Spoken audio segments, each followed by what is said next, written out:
2 oficiales en patrulla nocturna. Y algo cambió. Esa frase volvió a mí como un eco durante semanas, pero la noche en que ocurrió apenas tenía aliento para pensar en frases. Tenía a mi hija calentando en el pecho y la lluvia pegando en el parabrisas como si quisiera borrar el mundo entero.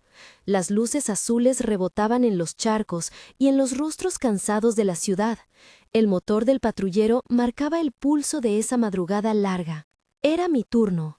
Hacía años que los turnos nocturnos me sostenían, pagaban mejor y dejaban las mañanas libres para llevar a Elena a la escuela o, cuando la fiebre la vencía, para quedarme en casa sin perder la mitad del sueldo. Había aprendido a medir el tiempo con alarmas y a domesticar la fatiga. Todo eso sonaba ordinario hasta que la noche dejó de ser solo trabajo. Mi compañera era la capitana Beatriz. La gente la llamaba La Fría por su forma exacta de hablar y por la disciplina implacable que exigía en la comisaría. Tenía un perfil que no invitaba a la cercanía, la espalda recta, las manos siempre limpias de cualquier cosa que pareciera improvisación, los ojos que miraban por encima de las emociones, como si existieran para evaluar riesgos y elegir respuestas. Yo la había visto muchas veces dirigir, imponer orden, corregir a quienes confundían paternalismo con ayuda. Esa misma mujer, esa noche, me observaría y yo vería algo en su mirada que no esperaba. Recibimos la llamada mientras cruzábamos un puente con el motor resonando. Incidente en el edificio 14, sector norte. Reportan una menor sola y una mujer desorientada en el zaguán. El tono de la radio parecía una capa fina sobre el silencio de la lluvia. Cambiamos la ruta. Cuando llegamos, las luces policiales cortaron el cuadro gris y la puerta del edificio se abrió como si fuera un secreto. El zaguán era un hueco bajo luces amarillas. Había un olor a humedad y sopa fría. En un rincón, una mujer pegaba la frente contra la pared y lloraba en voz baja. En sus brazos, una niña envuelta en una chaqueta demasiado pequeña temblaba. No había violencia explícita, solo abandono y una desesperación que se pegaba al pecho como una prensa. Me acerqué casi sin pensar. Mi uniforme crujía cuando me agaché. Mis manos, acostumbradas a esposas y linternas, temblaron por un segundo con la temperatura de la niña. «Hola», dije, con la voz que usábamos para no asustar. «¿Cómo te llamas?» La niña apenas abrió los ojos, respiraba con un silbido, y su frente estaba caliente. La mujer, entre sollozos, repetía que no sabía qué hacer, que había sido desalojada y que su hermana la había dejado en la puerta por un momento que se volvió eterno. Eran palabras que conocía por la distancia, las escuchaba en declaraciones, en equipos, en informes, pero escuchar no es lo mismo que sentir. Sentía aquella urgencia atravesarme, el recuerdo de una vez en que Elena tuvo fiebre y yo me quedé sola, con unas pastillas y un termómetro que mentía por segundos. La imagen de la niña me partió. Pedí la ambulancia, controlé la fiebre. La mujer no podía explicar bien, sus manos estaban pegadas a la chaqueta como quien pretende detener a una isla con un hilo. Hablé con ella mientras las luces del camión de emergencias pintaban todo de blanco y rojo. Le hablé con calma, diciéndole que no la dejaríamos sola, que había opciones de refugio, que había servicios sociales. Le ofrecí un número de teléfono y le aseguré que la llevaríamos a un lugar seguro. Mi voz sonaba profesional, ritual. Por dentro, sin embargo, el pecho me ardía. Beatriz estaba terminando de anotar algo en su libreta. La vi en silencio, inmóvil, observando más que interviniendo. Al regresar hacia mí, se echó la chaqueta y, sin mucho teatro, preguntó por la situación médica de la menor. Le dije la temperatura y las medidas que habíamos tomado. Ella asintió y por primera vez esa noche, algo en su rostro se suavizó sin permiso aparente. «No podemos dejarlas en la calle», dijo con voz corta. «¿Tienes posibilidad de una habitación para pasar la noche? ¿Alguien que pueda cuidarlas?» Quise contestar que no, que mis opciones eran las mismas que las de cualquier compañera con horarios rotativos. Mi madre no podía siempre, mi hermana vivía lejos y los refugios estaban saturados. Recordé las veces que había cruzado la madrugada sin dormir, con Elena febril y el bolsillo con monedas para un médico de guardia. Pero no hablé de eso. En su lugar, dije lo que hacía mi trabajo. Expliqué que el servicio social llevaba un tiempo en el proceso y que lo más prudente era llevar a la niña a un hospital para descartar complicaciones. Mientras hablaba, la mujer a la que asistíamos intentó ponerse de pie y se apoyó en mí temblando. La mirada de la niña se encontró con la mía por un segundo y en ese segundo vi la potencia de una decisión posible. Beatriz dejó caer la libreta en la guantera del patrullero y dijo una sola frase que no tenía la formalidad de los protocolos. Tengo un apartamento cerca. Si aceptan, pueden pasar la noche allí hasta que lo social arregle algo. Puedo asegurarles comida y una cama caliente. No fue una oferta hecha con gestos grandilocuentes, fue práctica, directa, sin proclamas. Y fue personal. El aire entre nosotras se volvió denso, la lluvia afuera golpeó con más fuerza. La mujer, que hasta entonces había hablado en monólogos quebrados, se paralizó. La niña, casi dormida, apoyó la cabeza en mi hombro como si el mundo se resolviera en ese pequeño punto de apoyo. Todos los mecanismos profesionales habían apuntado a llamar a servicios, a notificar, a dejar rastros oficiales. En vez de eso, ante la necesidad inmediata, Beatriz había elegido un gesto simple y concreto. Ella no ofreció cargos ni promesas de cambio, ofreció un techo, para una noche. Y, en ese momento, en mi cabeza, la oferta se volvió personal, porque pensé la manera en que pensé en Elena, en las veces que me había preguntado quién sostendría a mi hija si yo me caía. Me quedé con la decisión en la garganta. Era una virtud y una vulnerabilidad. Aceptar ayuda implicaba admitir que, sin esa ayuda, podía fallar como madre. Me odió por un segundo por la pequeña voz de orgullo que siempre me había empujado a enfrentar todo sin pedir prestado. Pero miré a la niña, vi su respiración irregular y, sin más filosofía, dije que sí. Aceptamos la oferta. Antes de subir al patrullero, Beatriz me miró a los ojos con una intensidad que ahora reconozco como una evaluación íntima, más allá del deber. No fue una mirada de romance ni de manipulación, fue en todo caso una mirada que veía lo que yo no quería decir en voz alta. No quiero que este gesto se malinterprete, dijo.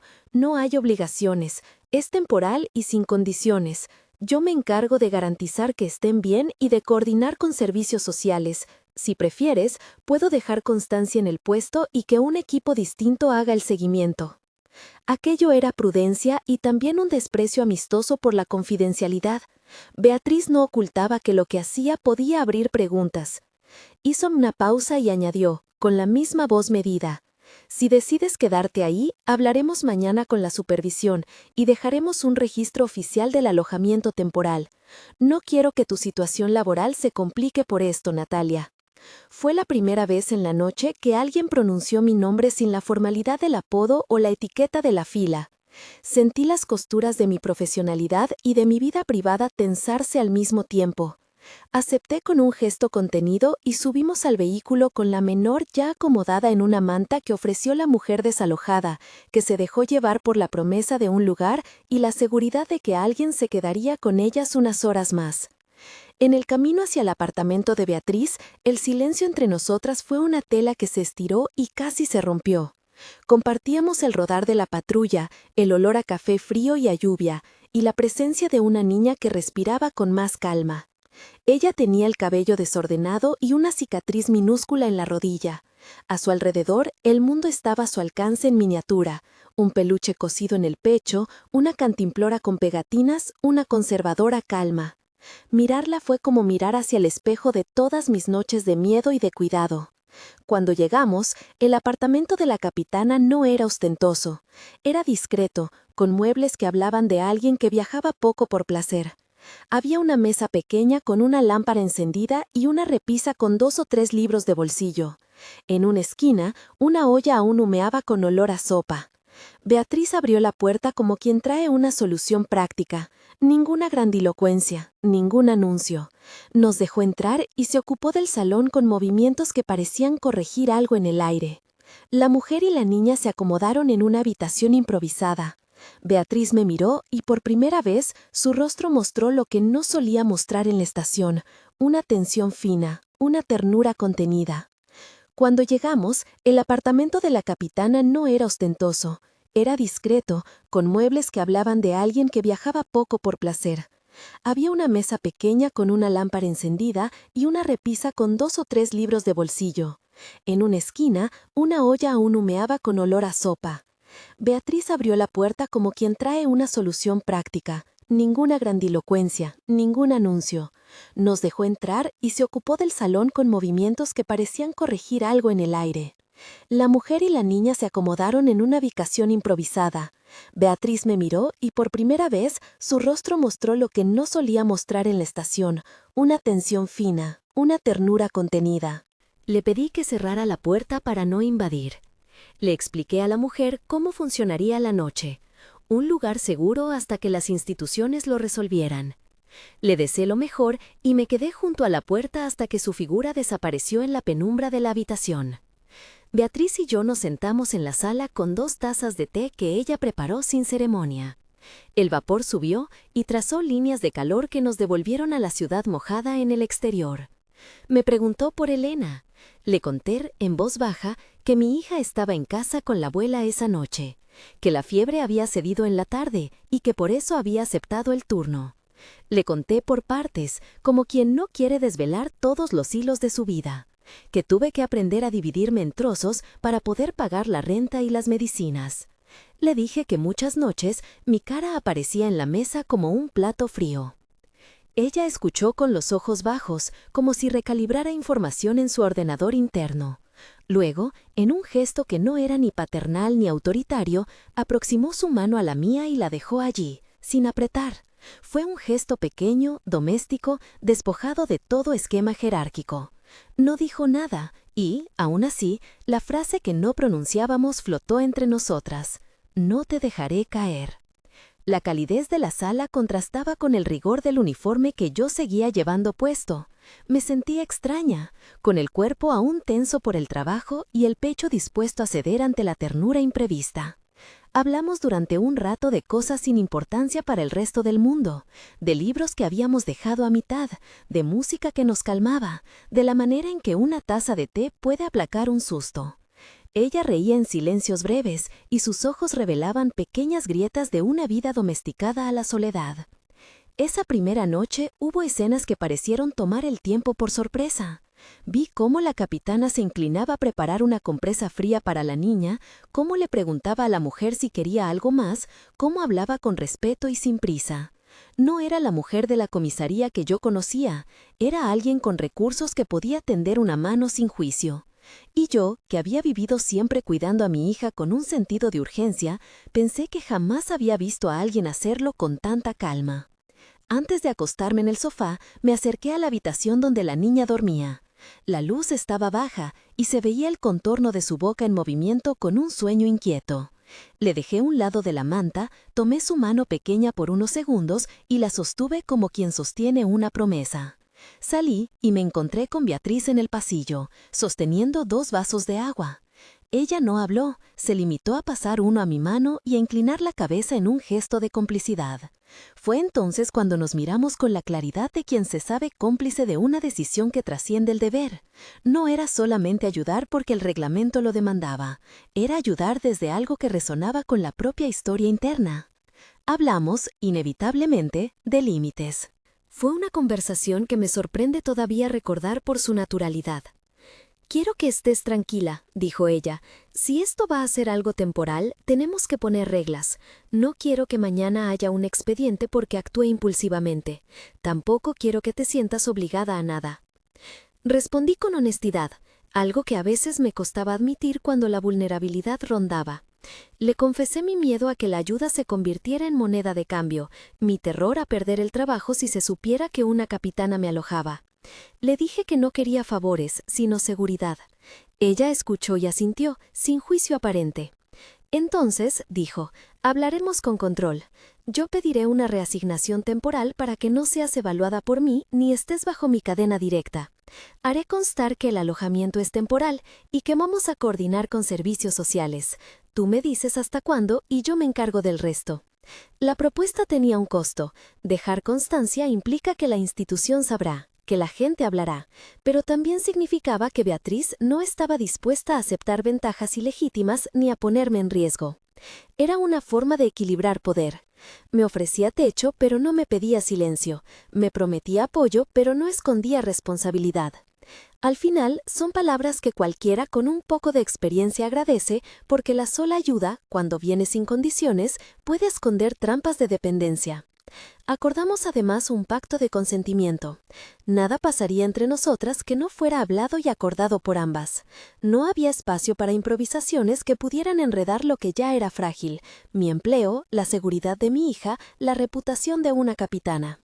Era extraño, casi cómico, hablar de esos términos como si fueran cláusulas de un contrato, pero la formalidad nos dio calma.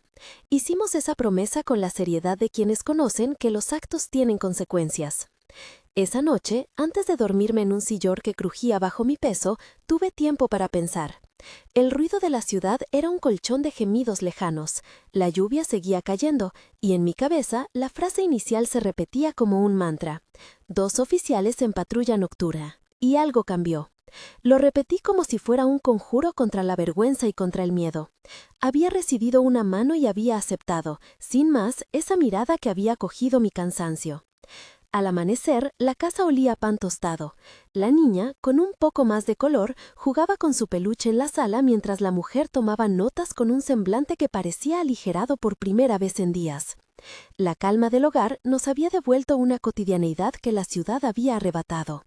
Beatriz movía las cosas con fluidez, conversaba con la mujer sobre los trámites y la asistente social y me pidió que hablara con la abuela de Elena por teléfono para asegurar el cuidado de mi hija las próximas horas.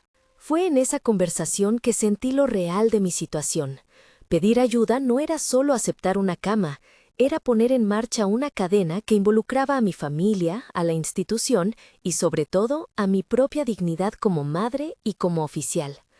Colgué el teléfono con la sensación de un equilibrio frágil, pero con la certeza de que por primera vez en mucho tiempo no me encontraba sola para sostener la cuerda. Antes de salir, Beatriz y yo fuimos al pequeño balcón que tenía el apartamento. La ciudad amanecía envuelta en una luz tenue, las ventanas de los edificios devolvían reflejos pálidos y alguna bocina lejana marcaba la rutina que se volvía a encender. Ella se quedó en silencio por un momento y luego, con voz baja, me dijo: «No tengo hijos. No sé si sería buena madre, pero sé cómo ofrecer seguridad. Quería que supieras eso porque no quiero que pienses que esta casa es un lugar de pruebas. Es un acto concreto, nada más». Le contesté con la verdad, que me pesaba pero me liberaba. Soy una mujer que ha aprendido a sobrevivir sola, pero también sé cuándo aceptar un brazo que sostiene. Le dije que no necesitaba que fuera madre por mí, necesitaba que su ayuda no tuviera un precio escondido. Ella asintió y tocó la barandilla del balcón, como si anclara una decisión. Hubo un momento, allí en el aire frío de la mañana, en el que la cercanía fue un abismo y una promesa. Nuestras manos se rozaron casi sin querer. No pasó a más, nos miramos y reímos, un poco avergonzadas por la intensidad del silencio.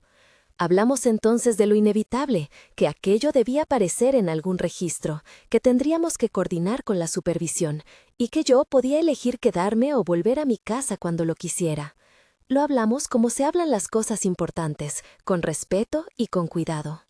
Al cerrar la puerta para volver a la comisaría, tuve una sensación nueva, compleja: alivio por la noche que había transcurrido con menos miedo, temor por la exposición que podría venir y una curiosidad que no supe nombrar, un brote tímido que emergía en las zonas donde no había espacio para brotar. Pensé en Elena, en su risa pequeña y en su modo de sostener mi dedo con la mano como si no quisiera soltarme nunca.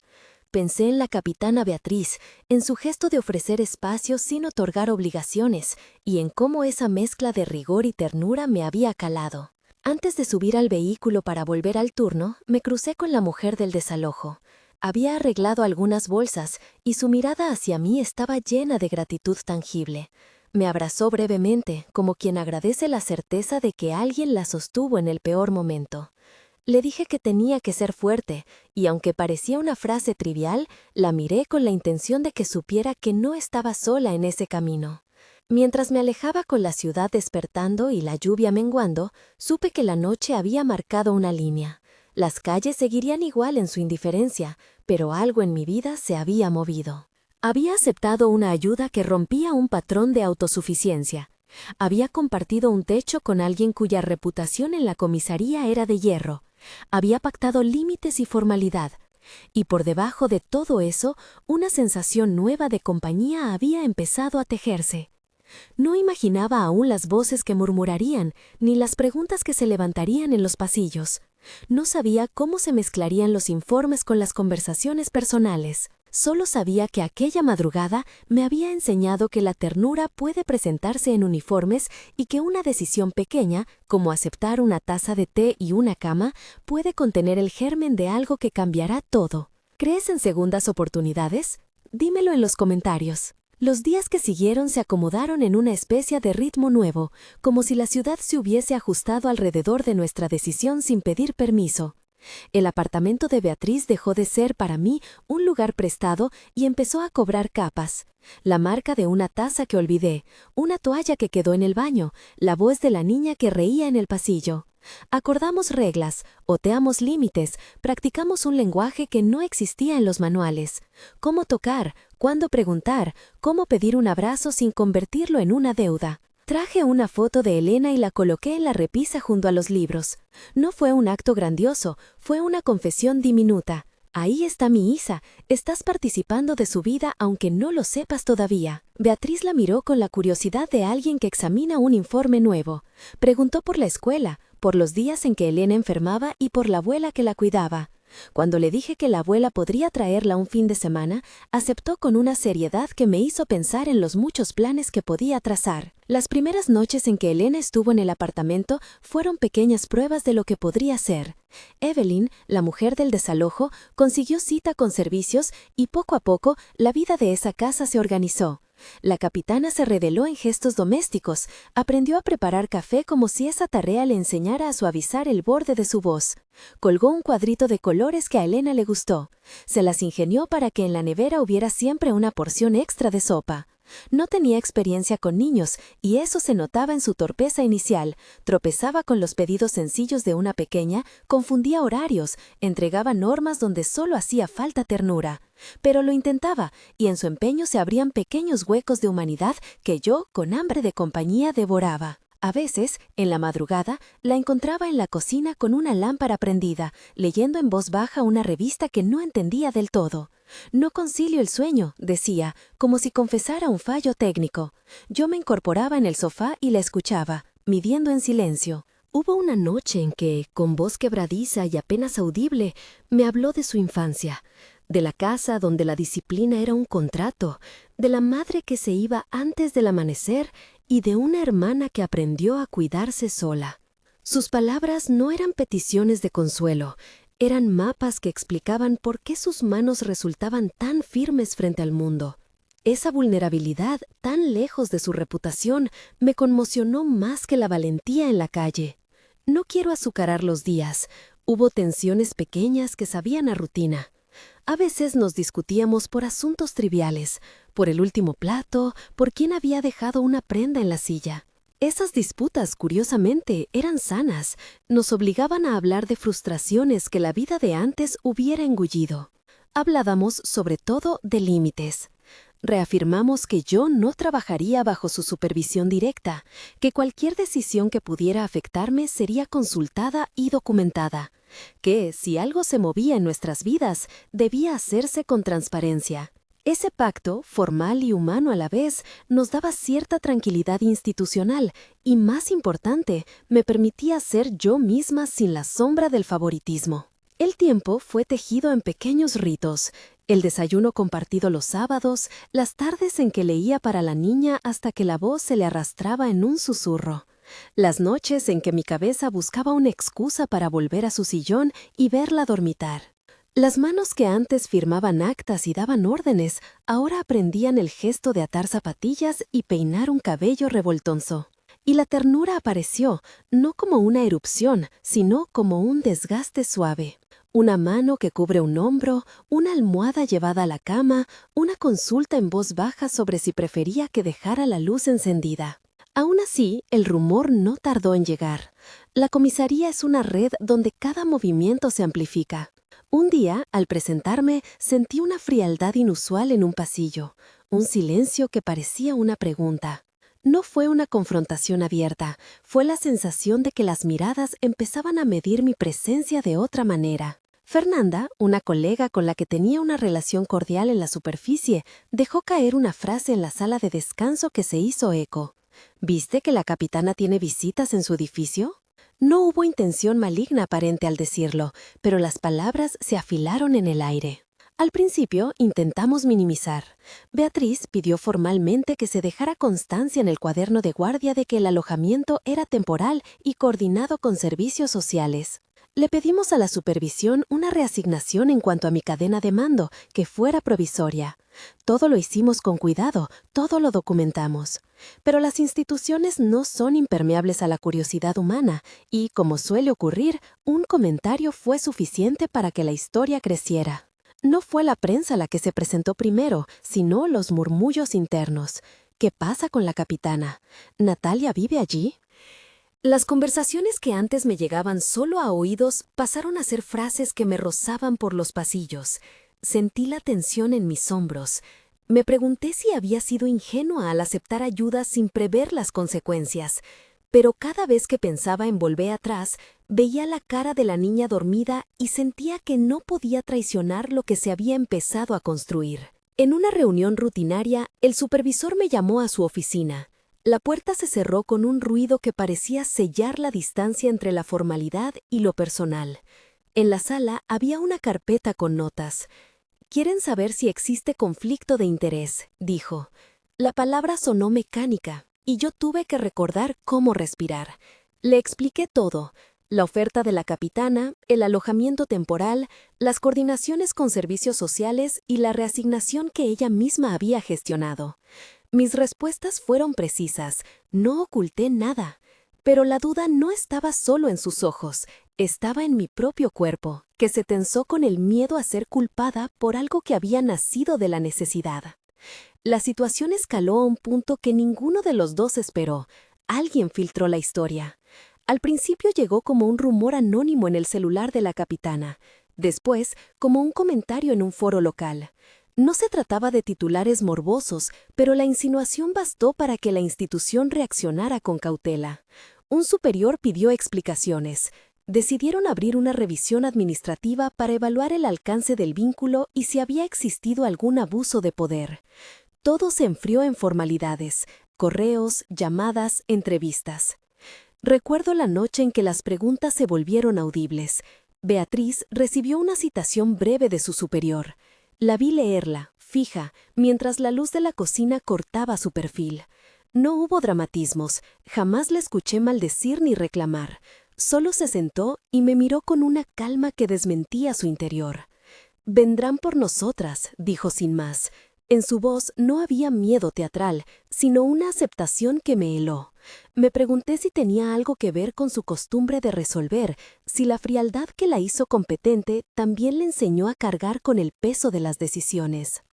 La noticia se mezcló con pequeños actos de hostilidad. Una llamada de la abuela diciendo que alguien había preguntado por el paradero de Elena. Mensajes sin remitente, comentarios en redes locales que especulaban. No hubo amenazas directas ni agresiones físicas, pero la exposición es también una forma de violencia.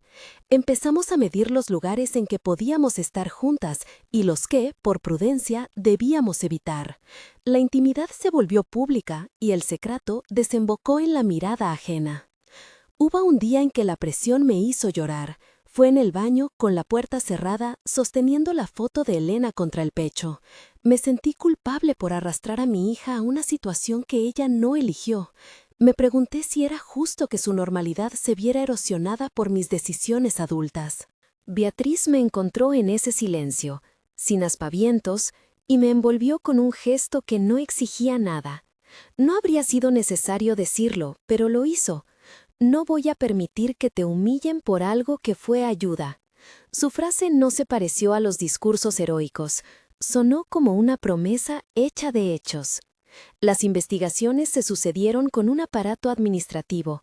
La prensa local fue tímida al principio y luego publicó una nota más extensa cuando alguien contó la historia con la intención de convertirla en caso. Hubo quienes se escandalizaron, quienes se solidarizaron y quienes usaron el tema para hablar de la moralidad en el uniforme. No puedo negar que hubo vergüenza y temor, pero también hubo gestos de apoyo inesperado. Una vecina que dejó una nota en la puerta agradeciendo por haber ayudado a la mujer desalojada, un colega que me dijo, bajito, que me admiraba por lo que había hecho. Esos pequeños contrapesos mantuvieron un hilo de luz cuando el rumor quería ser tormenta. Llegó el día de la comparecencia informal. No fue un juicio público, sino una instancia administrativa donde se buscaba determinar la existencia de conflictos de interés o favoritismos. La sala era una habitación neutra con una mesa larga y papeles. Estuve al lado de Beatriz, donde la costumbre y la lealtad supieron traducirse en silencio. Ella habló primero. Escuché su voz, nítida y sin adornos, decir que había ofrecido ayuda por humanidad y no por interés, que había documentado el alojamiento temporal, que nunca había utilizado su posición para obtener favores ni para interferir en la carrera de nadie, que, si había una percepción de conflicto, estaba dispuesta a asumir las consecuencias para proteger a quienes había ayudado.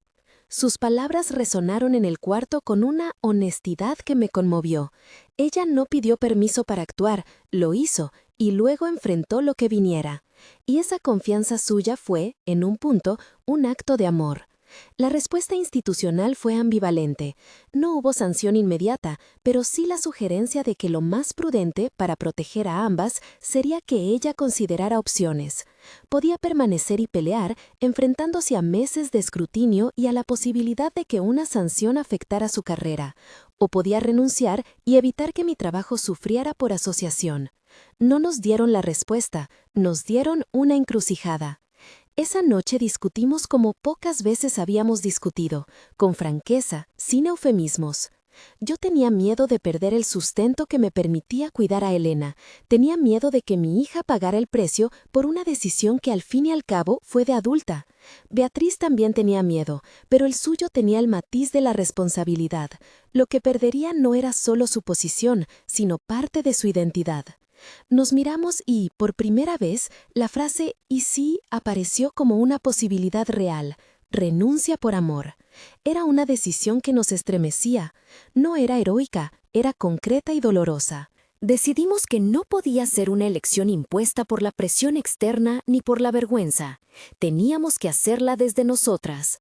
Discutimos los escenarios. Si ella se quedaba y luchaba, podríamos perder la estabilidad por meses. Si se iba, quizás recuperaría algo que había perdido, la paz.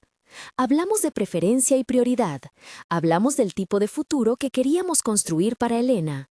Hablamos de cómo queríamos que fuera nuestra historia, una en la cual el poder se ejerciera para sostener a otros o una en la que la renuncia se convirtiera en un gesto de protección. Finalmente, en una madrugada clara, cuando la ciudad parecía respirar con menos ruido, Beatriz me dijo que se marcharía. No lo hizo con un discurso dramático, lo anunció con la misma templanza con la que siempre tomó decisiones. «No quiero que tu vida se rompa por creer en la humanidad de otra persona», dijo. Pocas frases me han atravesado tanto. No supe si me pertenecía el agradecimiento o la culpa. Nos abrazamos, y ese abrazo fue una mezcla de despedida y de inicio. Aquel gesto suyo no la convirtió en mártir, la hizo humana. La noticia de su renuncia se anunció al final de la semana con la discreción que las instituciones a veces creen les pertenece. Hubo quienes la aplaudieron y quienes la criticaron. Para mí fue una pérdida concreta. Perdimos su jerarquía, pero ganamos algo que no se contabiliza en papeles. Beatriz no desapareció. Empezó a quedar sola en la calle laboral, pero con la cabeza erguida y una decisión tomada.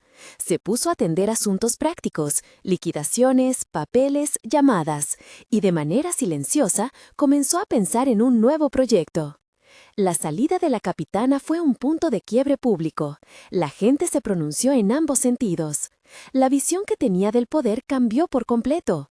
Para algunos, su gesto fue considerado una debilidad. Para otros, una manera tangible de asumir responsabilidad. En nuestras vidas, sin embargo, supuso un alivio. Tal vez lo que salvó a mi hija no fue solo la decisión de Beatriz, sino la forma en que esa decisión me enseñó que elegir la familia a veces exige renuncias visibles. La reconstrucción no fue inmediata ni simple. Hubo días en que la precariedad volvió a tocar la puerta. La búsqueda de ingresos, la conversación con la abuela sobre la escolaridad, el papeleo para garantizar nuestra protección. Pero también hubo señales de una nueva estabilidad. Beatriz, con su carácter práctico, puso manos a la obra. Se dedicó a trabajar en algo que nunca había hecho de manera profesional, la gestión de seguridad para organizaciones civiles, un proyecto que combinaba su experiencia con su deseo de ayudar. No fue una tabla de salvación económica instantánea, pero fue una decisión coherente con lo que siempre había sido, alguien que resolvía problemas. Durante ese tiempo, se afianzaron otras figuras que nos ayudaron a sostener la vida. Tía Marta, que ofrecía una red de apoyo en el barrio. Dona Sida, siempre dispuesta a traer una olla por si la necesidad apretaba. La abuela de Elena, que con ciertas reservas abrió sus brazos con una voluntad renovada. Estas personas no fueron meros personajes de soporte, fueron quienes nos recordaron que las redes reales funcionan cuando la comunidad decide sostener sin preguntas. Hubo también reconciliaciones. Mi madre, a la que durante años guardé un rencor sordo por ausencias antiguas, apareció con una mano extendida. No fue un perdón inmediato, ni una reescritura del pasado. Fue una conversación larga y a veces áspera en la que dijimos lo que cada una había querido callar. Ella vino a la casa una tarde con una caja de galletas y se quedó a tomar té. Fue un gesto pequeño pero significativo. Me devolvía, poco a poco, una parte de la historia familiar que creía perdida. Casi sin darnos cuenta, nuestra casa empezó a llenarse de nuevos proyectos. El trabajo de Beatriz la ocupaba en las mañanas con llamados y propuestas. Yo retomé turnos más diurnos cuando pude, gracias a un acuerdo con la supervisión que respetó nuestro precedente. Para proteger a Elena, tratamos de hablar con la directora de su escuela y explicarle la situación sin entrar en detalles. La directora fue profesional y discreta. En vez de aislar, ofreció recursos y apoyo. La normalidad comenzó a reinstaurarse, las rutinas escolares, las tardes de tarea, los fines de semana con parque. En ese ambiente, la relación entre Beatriz y yo encontró un lenguaje propio. No se trataba de un romance escandaloso ni de pasiones desbocadas. Era una compañía cotidiana que se construía con elecciones diarias. Hubo noches en que nos sentábamos a ver una película sin hablar y nos bastaba la presencia. Hubo desayunos en los que la conversación fluía con facilidad y tardes donde el silencio era también una forma de diálogo. Fuimos aprendiendo a integrar los afectos sin convertirlos en una necesidad que condicionara la libertad de cada una. El amor, cuando decidió aparecer sin permiso, lo hizo con prudencia y con respeto. No hubo escenas que prescindieran del consentimiento. Cada paso fue hablado. Cuando surgió el primer beso, que no era un impulso accidental, nos detuvimos y conversamos.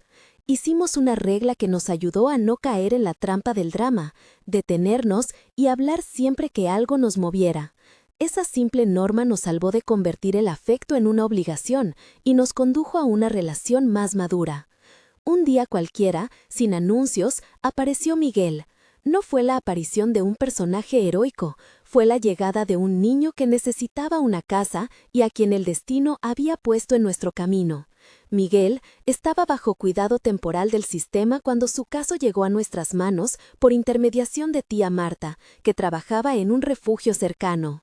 Tenía el cabello oscuro como el de Elena y una risa tímida que se escondía detrás de los dientes. Nos lo presentaron en la sala del refugio. «Es un chico cariñoso, necesita calma», dijeron. Lo vi y sentí algo antiguo, la certeza de que la familia se hace con elecciones. Las primeras visitas fueron de adaptación.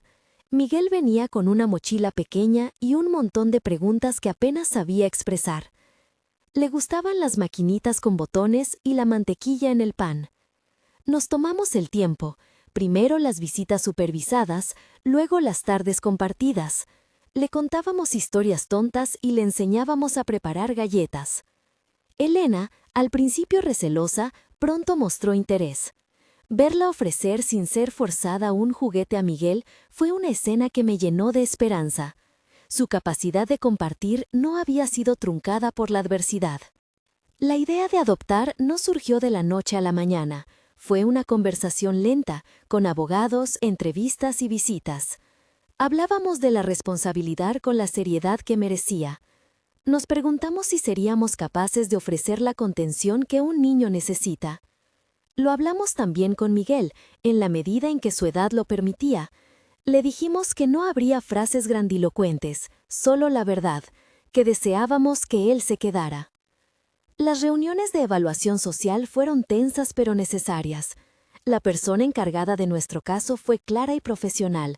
Realizó entrevistas y constató que, pese a nuestras historias complejas, teníamos estabilidad afectiva. Recuerdo el día en que recibimos la carta definitiva. No fue una ceremonia pública, no hubo fuegos artificiales. Fue un sobre en el que se explicaba que el proceso de adopción había sido favorable. Leí las palabras con la mano temblorosa. Beatriz, que estaba a mi lado, tomó mi mano y la apretó con fuerza. No había gesto ostentoso, pero sí una emoción profunda y serena. Miguel, al enterarse, saltó de alegría de la manera en que lo hacen los niños cuando lo que les llega es claridad. Elena me abrazó con un apretón que pareció decir, «Esto sí lo puedo entender». La celebración fue íntima.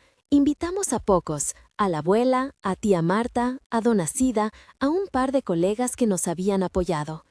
Hicimos una comida sencilla en el jardín comunitario del edificio. Los niños corrieron y la tarde quedó suave.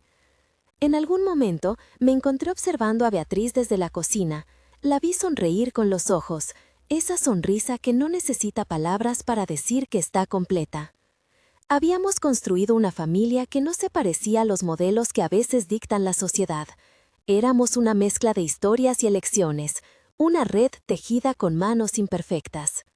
Con la adopción llegó también un acto simbólico que decidimos realizar, una ceremonia íntima en la que formalizamos nuestro compromiso de cuidarnos. No la llamamos boda porque no necesitábamos una etiqueta que no nos definía, la llamamos promesa.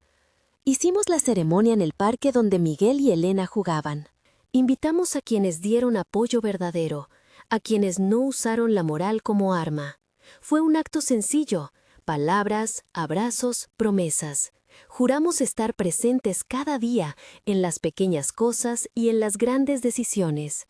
No hicimos juramentos grandilocuentes, hicimos acuerdos de vida. A lo largo de esos meses, la historia pública fue apagándose. La curiosidad que una vez nos rondó se convirtió en cotidianidad. Algunos se alejaron, otros se acercaron.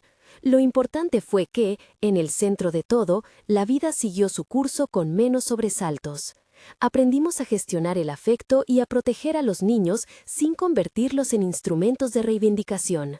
Miguel y Elena crecían con la sensación de que estaban en una casa donde los dos adultos tomaban decisiones pensadas. Hubo instantes que recuerdo con nitidez porque juntos condensaban el sentido de todo. Una mañana de lluvia en la que los tres niños jugaban a esconderse bajo una mesa cubierta de mantas. El olor a pan recién hecho que se mezclaba con la risa. Beatriz sirviendo leche en vasos pequeños con una solemnidad divertida. En otro recuerdo, estoy yo llevándole un remedio a Miguel por una fiebre leve y Beatriz anotando el horario sin pregonar sobre su antiguo uniforme. Esos detalles, nimios, fueron los componentes de nuestra reconstrucción. No todo fue perfecto, las dudas volvían de vez en cuando. Existen heridas que se curan con tiempo, no con gestos. A veces mi pasado me asaltaba en la forma de un temor antiguo, que yo no fuera lo suficientemente buena, que la vida nos reclamaría. Beatriz en esos momentos se mostraba como un ancla. Su presencia no era una solución mágica, pero sí un recordatorio constante de que la elección diaria puede sostener. Ella aprendió a decir «te siento» en vez de buscar la manera de arreglarlo todo con decisiones prácticas. Fue un aprendizaje mutuo. En una tarde de verano celebramos un picnic en el parque con una mesa larga. Amigos, vecinas, la abuela y algunos colegas. Miguel y Elena corrían libres. Alrededor la gente hablaba en voz alta, despreocupada.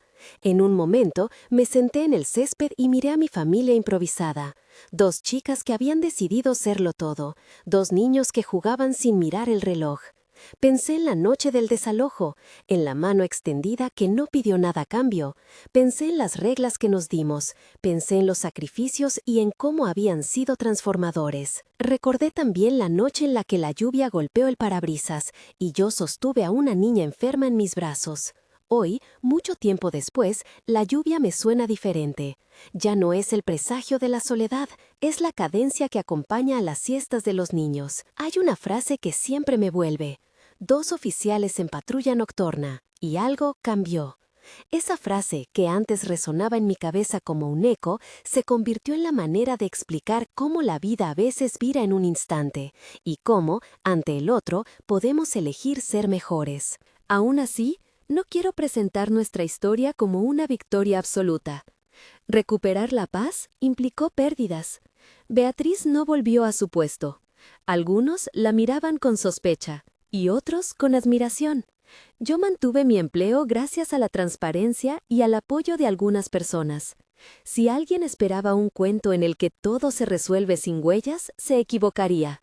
Lo que hay es una certeza más sencilla y más honesta: que la familia es una construcción cotidiana, que el valor está en permanecer, que el amor no siempre es épico, sino que a menudo es la suma de pequeñas decisiones continuas. En la última escena que quiero compartir, estamos los 4 en el porche de la casa de la abuela al atardecer.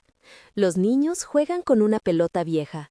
Beatriz me pasa la mano por la espalda con la familiaridad de quien ya conoce todos mis silencios. A nuestro alrededor, la ciudad sigue su ritmo sin pedir permiso. Pero aquí, en este porche, hay una tregua. Le cuento a Beatriz en voz baja que alguna vez pensé que la valentía era enfrentarse a lo grande. Ella me responda que la valentía también consiste en quedarse y en construir donde nadie lo espera. Le doy un beso en la mejilla. No es una pose ni un gesto para la galería. Es un reconocimiento. Recordamos sin dramatismos a la mujer que encontramos en el zaguán y a la niña que temblaba. Decidimos, una vez más, que la ayuda concreta vale más que la moral sensacionalista, que preferimos la dignidad a la conmiseración. Y mientras los niños se persiguen por el césped, pienso en la promesa que hicimos en ese parque al principio: elegir familia día tras día. La ciudad puede hablar, las opiniones pueden ser duras, los papeles pueden complicar la vida, pero en nuestra casa hay algo que sostiene: la voluntad de cuidarnos. Miguel me mira desde lejos con esa confianza que solo un niño que ha encontrado un hogar puede mostrar.